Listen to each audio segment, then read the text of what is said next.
بسم اللہ الرحمن الرحیم۔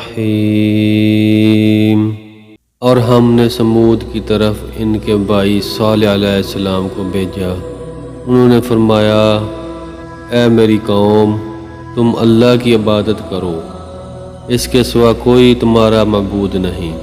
تمہارے پاس تمہارے پروردگار کی طرف سے ایک واضح دلیل آ چکی ہے، یہ اونٹنی ہے اللہ کی جو تمہارے لیے دلیل ہے، سو اس کو چھوڑ دو کہ اللہ تعالیٰ کی زمین میں کھاتی پھرے، اور اس کو برائی کے ساتھ ہاتھ بھی مت لگانا کہ کہیں تم کو دردناک عذاب آ پکڑے۔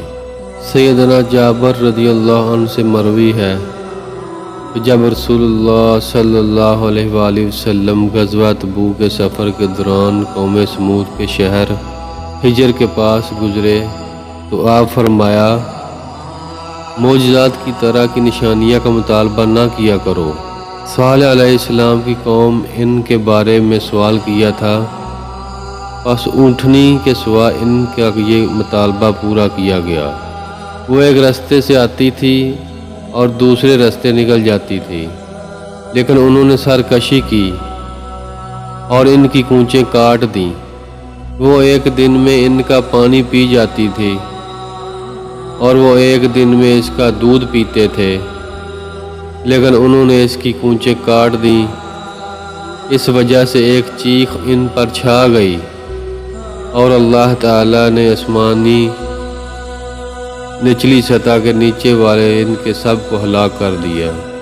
صرف ایک آدمی بچا، وہ اللہ تعالیٰ کے حرم میں تھا۔ کسی نے کہا، وہ آدمی کون تھا؟ اے اللہ کے رسول، آپ صلی اللہ علیہ وآلہ وسلم نے فرمایا، وہ ابو رغال تھا۔ جب حرم سے نکلا تو وہ اسی مصیبت میں مبتلا ہو گیا جس میں اس کی قوم مبتلا ہوئی تھی۔